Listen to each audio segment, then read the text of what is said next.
The following podcast is a deep, shallow dive production. And you're going to love it. Okay, let's go.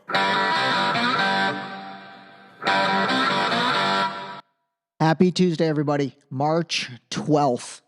You know, at one point I thought I was going to say the day and date of every episode, but then I always forget to do that. Anyway, I hope everybody had a good weekend. Sorry I missed you yesterday.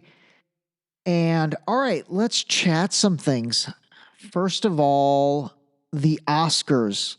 Although I can't say I actually watched them, but I did watch a lot of the highlights. And a couple things I wanted to point out. One was, what was up with all the guys wearing brooches, like women's brooches? That's just weird. I actually, overall on the dress code, I don't know, a lot of the men were a lot more not classy looking.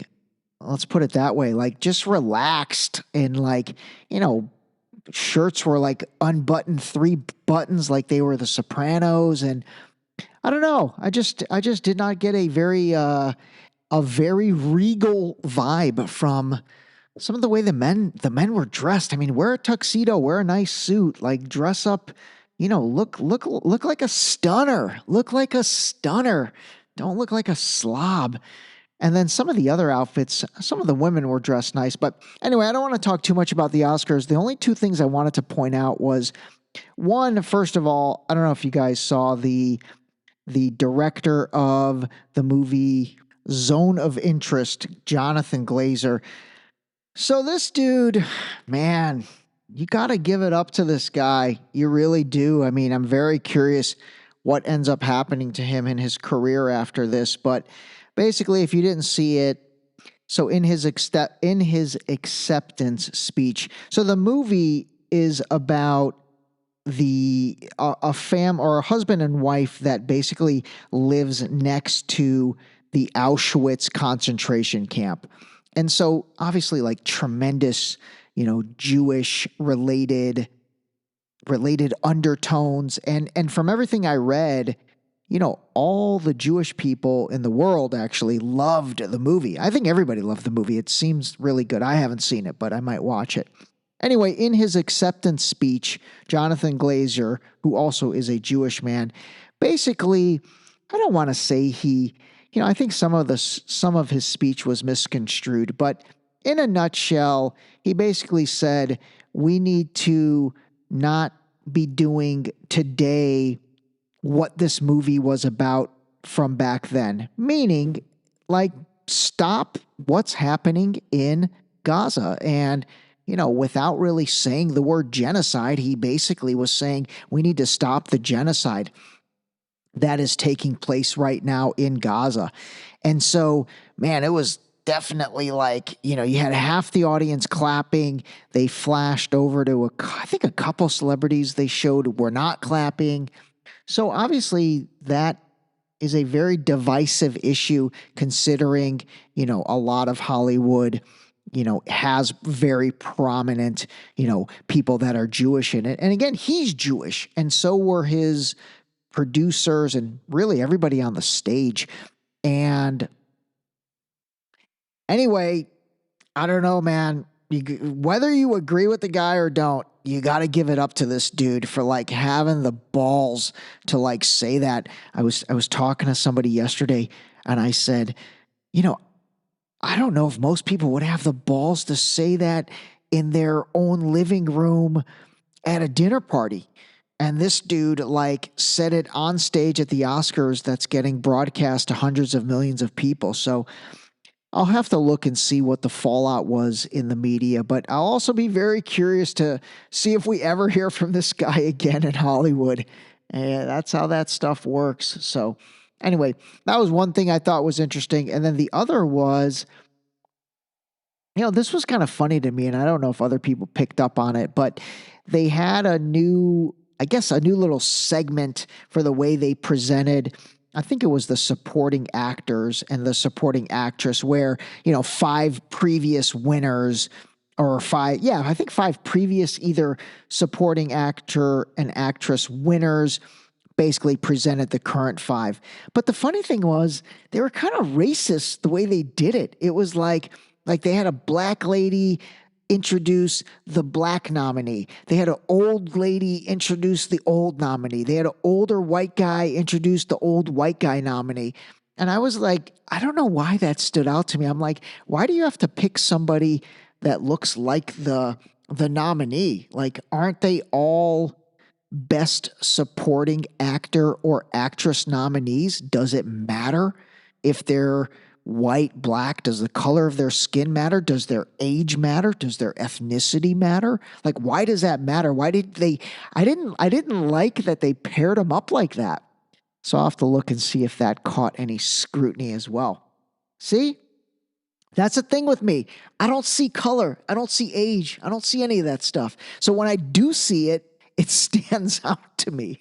It really does. Like, I thought it was weird. Like, why can't you have a white lady, compliment the black actress nominee? Why does it have to be a black lady that compliments the black actress nominee? That doesn't make sense.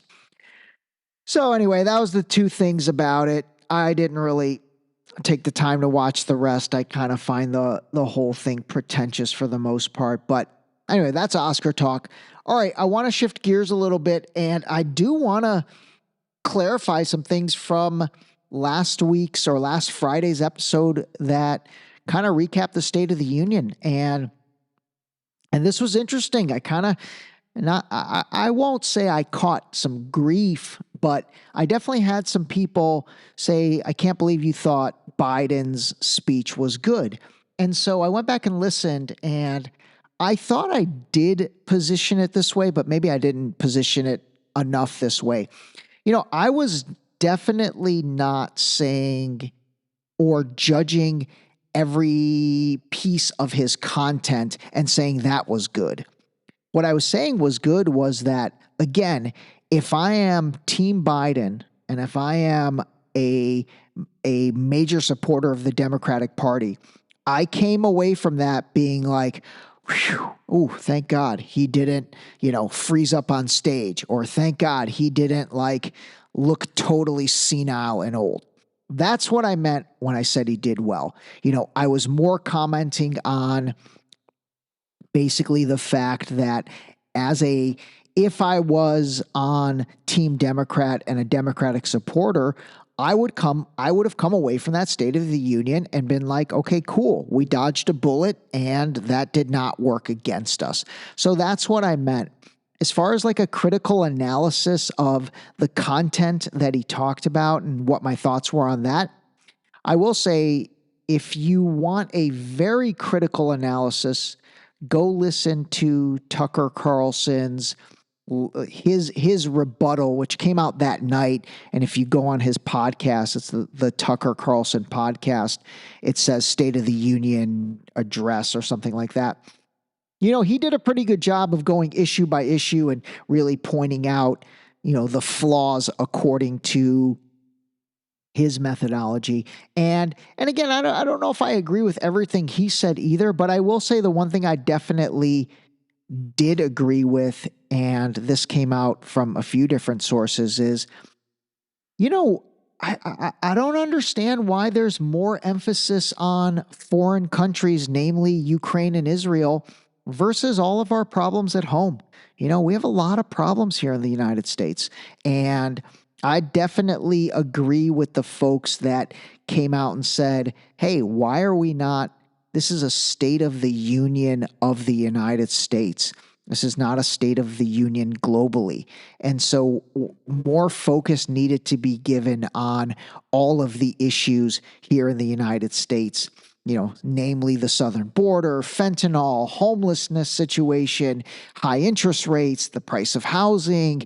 I mean, the list goes on and on. There's definitely a lot of issues here at home. So I agree with the critical analysis of that portion of it. And like I said, if you want to really get a blow by blow critical analysis, I think Tucker Carlson's podcast did a pretty good job of that. But anyway, so I did want to provide some clarity on the State of the Union. Again, I was more saying I thought he did a good job if I was Team Democrat, and if that was my guy, I would have come away being like, okay, cool, not bad, and let's move on.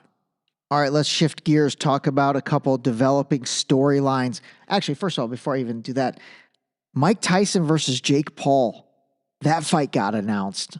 Man, that is interesting. That is interesting. Jake Paul's 27, Mike Tyson's 57. So you're talking about a 30-year difference. But Mike Tyson is Mike Tyson, and he's a beast. And man, in some of these videos I'm seeing on Instagram, dude looks good still, and he looks like he's moved. You know, I see some videos of him punching the mitts and stuff.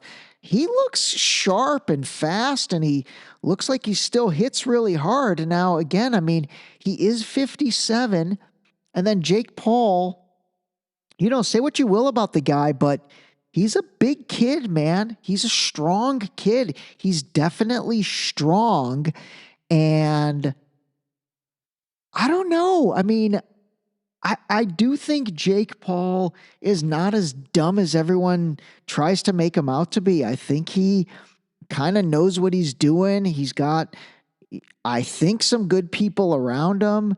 And so, I mean, he must feel like, okay, I'm not going to die. I'm not going to like get killed in the ring by Tyson.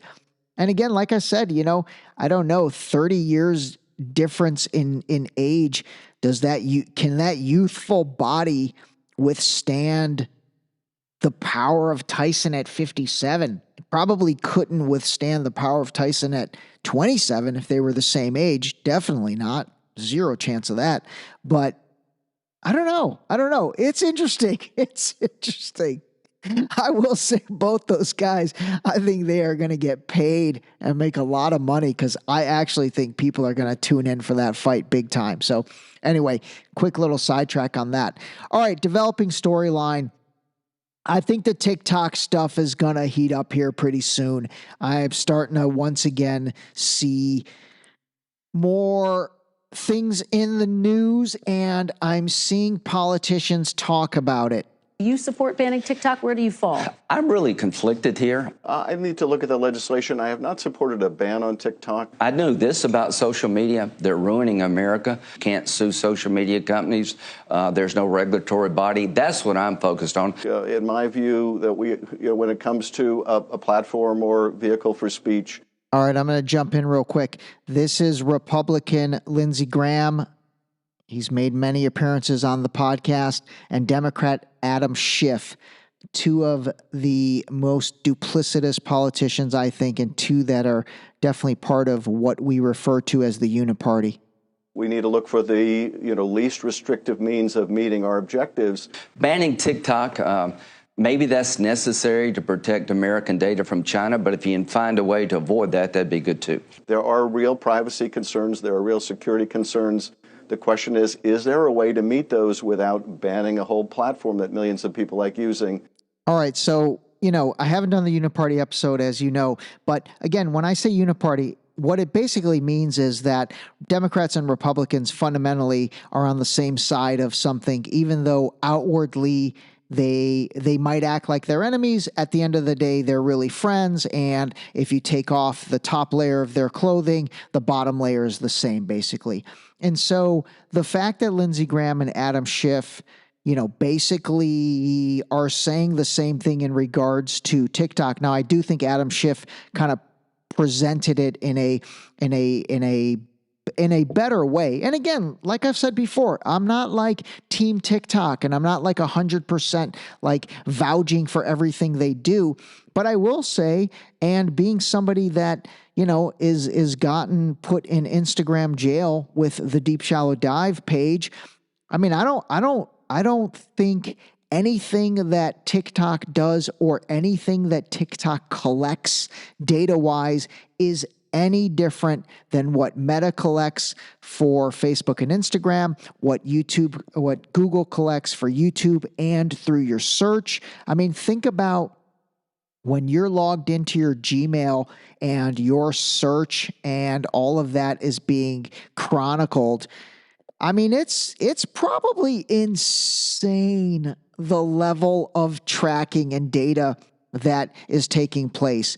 And I will say this, I mean, it's happening to me more and more, and that is I'm talking about something and all of a sudden I will start seeing ads on that. So the microphone on my phone, on my Apple Watch maybe, who knows what's listening? I probably need to do a deep analysis and maybe a deep shallow dive on what exactly they're listening to. But, it is pretty strange. I will be talking about obscure things, and I'm saying talking, not necessarily searching to where obviously my browser's cookied. And yes, in that situation, that makes a lot more sense because the browser knows your search history. So they're like, oh, Ray's looking for fitness watches. And so it can start showing me fitness watches. I'm talking about just having a conversation on the phone or even scarier, off the phone when I'm just sitting in my living room or my family room talking to somebody in the room, not on the phone, talking to somebody in the room. And then I start seeing ads for what we're talking about. That's pretty strange. So I don't necessarily think that there's anything duplicitous, it's another good word, that TikTok is potentially doing that the others are not or don't have the ability to do. We might have slightly different ways on how we go at this, but we think this is a national security issue. The danger in TikTok is not that somebody goes on that video and puts something up that looks stupid or silly. The reason why TikTok is so attractive, its value is it has an algorithm, a recommender engine, which is one of the best in the world. All right, so here we go again, uniparty situation. So the first guy was Senator Mark Warren. He's a Democrat. He's the one that really championed the Restrict Act bill, which we've talked about that in a previous episode. And then the second guy, that was Republican Marco Rubio. What an idiot. The reason it's valuable is because it has an algorithm. Oh, is that how this stuff works? It's an algorithm? Talk about like dumb-splaining. No shit, Sherlock. Of course it's the algorithm that is what is important with this. That was ridiculous.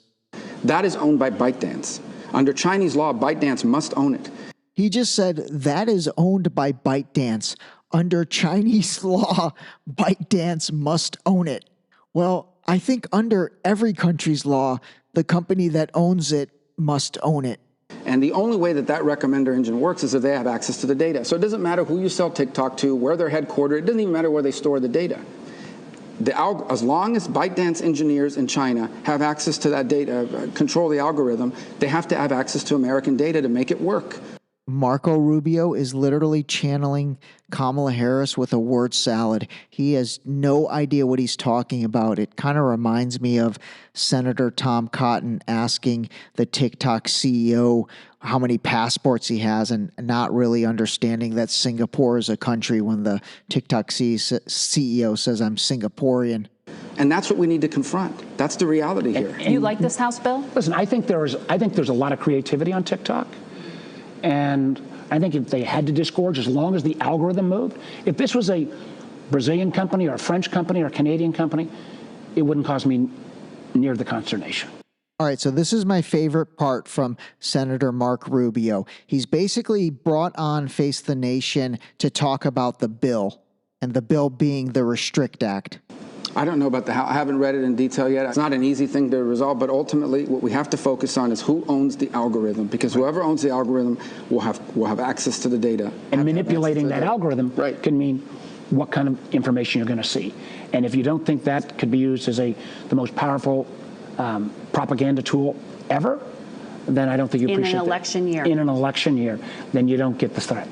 All right, so let's connect some dots with all this.